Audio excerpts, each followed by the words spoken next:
Hey everyone, I'm Barry Brooksby.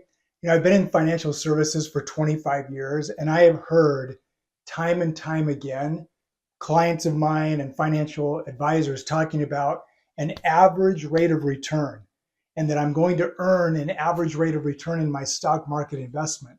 But what I want to share with you today is that an average rate of return is not the same as an actual return. So if you're hearing average rates of return and you believe that's what you're going to earn in your 401k, your IRA, your mutual funds, your S&P 500 index, take another look. The actual return is what you want to be focusing on. Let's dive in and take a look at this. We hear often from financial advisors in Wall Street about average rates of return, but there's a difference between an average rate of return and an actual rate of return.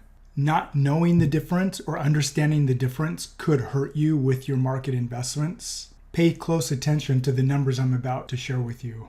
Looking at this financial calculator, let's assume that you have $100,000 and in 1 year you earn a 100% return on this money, and your 100,000 would grow to 200,000. But in year 2, let's assume that you lose 50% of the portfolio. Your 100,000 is back to the 100,000 that you started with. In year 3, you have another great return. You earn 100%. You're back up to 200,000. But unfortunately, in year 4, you lose 50% again. So at the end of this 4-year time frame, you have the same 100,000 that you started with 4 years prior. Although you have the same amount of money 4 years later and you didn't earn any interest, you didn't have any returns, your average rate of return is 25%. Your financial advisor is going to tell you that you did amazing. You averaged a 25% return, but you're looking at your account balance and saying, I have the same 100,000 that I did 4 years earlier. Your actual rate of return is 0. And that's because when we do the math, we simply look at the returns, add those together, divide it by 4, and you get an average rate of return of 25%. Oftentimes, this is how financial advisors and Wall Street want you to see your returns. Whether it's your quarterly statement or your annual statement, they're going to convince you that you're making more money than you actually are. That's why it's important to look at your actual rate of return. Another thing that I hear often is that the stock market has averaged a certain rate of return, say the S&P 500 or the Dow Jones Industrial Average, over a certain period of time, and that you have to look at this certain period of time. And these financial advisors or financial planners will say, hey, if you earn an average 7%, they make the assumption that you're going to earn that every single year, but that is not how the market works. The market doesn't earn 7% every single year, and that isn't going to happen every year for the rest of your life. The market is volatile. Some years you'll make money, some years you'll lose money, but an average rate of return cannot be calculated when you're looking at your overall portfolio. You have to look at what's called the sequence of returns. Some years are up, some years are down, and you have to consider all of that together in order to get your actual rate of return. So what we have here in front of us is the Dow Jones and the S&P 500 over the last 25 years. We're looking at a 25-year history of both the Dow Jones and the S&P 500. And what you'll notice is that the Dow Jones has averaged 6.76%. and the S&P 500 has averaged 7.18%. That's over a 25-year time frame. But what happens if we put real money into this? Because right now, this is just the math. There's no money in this. If we put real money into this, like we saw earlier with the average rate of return versus an actual rate of return, you're going to see the numbers change. In the present value, let's put in $100,000. Watch what happens. The Dow Jones actual return is 5.81% and the S&P 500 actual return is 5.57%. Why?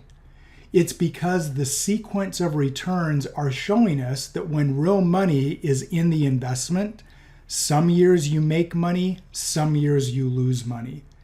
And that's what you have to calculate when you're looking at your overall return, the actual return that you made on your portfolio, not just the average. The average, in my opinion, is meaningless. You have to look at the actual numbers. And what's interesting about this as a side note, even though the average rate of return was lower in the Dow, it had an actual higher rate of return. Well, how could that be? It's because of the sequence of returns. Some years you make money, some years you lose money. This is a 25-year history. Someone might argue, well, Barry, we've got to go back to inception. We've got to look at the whole thing. The S&P 500 has averaged 10% or 12% over its life. Well, you're going to see here in a moment that isn't true. These are the returns of the S&P 500 going all the way back to 1930. From 1930 all the way through 2023. And as we look at how the S&P 500 since 1930 has performed, it might surprise you to learn that the average rate of return is 7.76%. Not 10%, not 12%, it's 7.76%. But this is the average. We want to look at the actual return of the S&P 500 since 1930. So we're going to put real money into this. $100,000 if it were invested in 1930 would give us an actual return of 5.93%, not the 7.7% average, not 10%, not 12%. The actual return is 5.93%. But when you put money into the stock market, there are things that you have to consider, some additional eroding factors.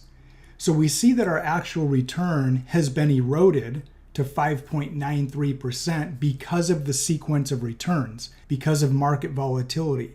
The other eroding factors would be taxes and fees. I want to be relatively conservative about this, so let's use 1% on the fees. And notice that the fees erode the actual return to 4.87%. You might be paying more than 1%, you might be paying less.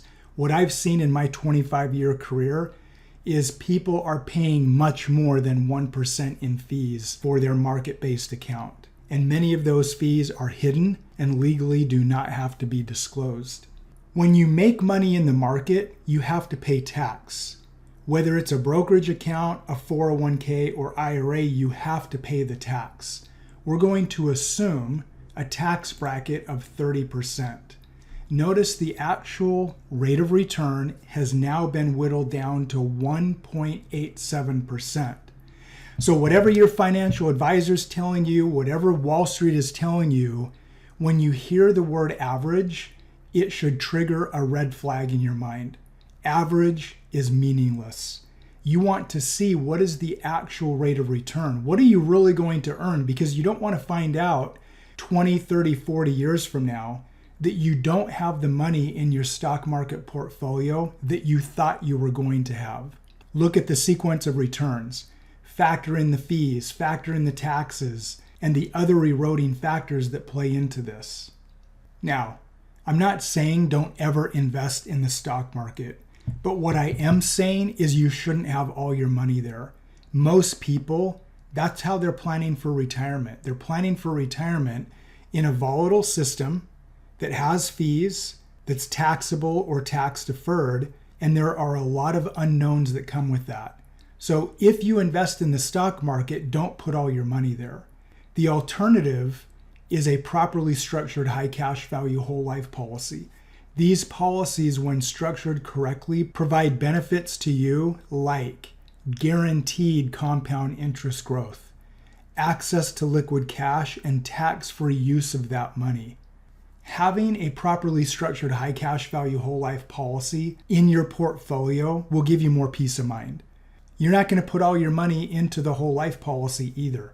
But by adding this asset to your portfolio, you gain all these benefits and many more. So, as we wrap up, the difference between volatility and true compound interest, I have the graphics on the screen. On the left is the S&P 500. You see the red lines there going up and down. It's volatile. You cannot have true compound interest in a volatile investment. The only way you can get true compound interest is when you have a guarantee. High cash value whole life insurance provides true compound interest. You make money every year because your cash value is guaranteed to grow. I invite you to look at your own numbers. Add an asset to your portfolio that will grow true compound interest that is not tied to the market. Add an asset to your portfolio that you know that you will make money every single year for the rest of your life. High cash value whole life insurance, when it's properly structured, is an asset that you can count on. It allows you to be your own bank. It allows you to have legacy planning, estate planning. It allows you to grow money guaranteed and use that money 100% tax-free. Look at your own numbers. See what a properly structured high cash value whole life policy will do for you. And by adding it to your portfolio, you will feel more peace of mind because of all the benefits that you get.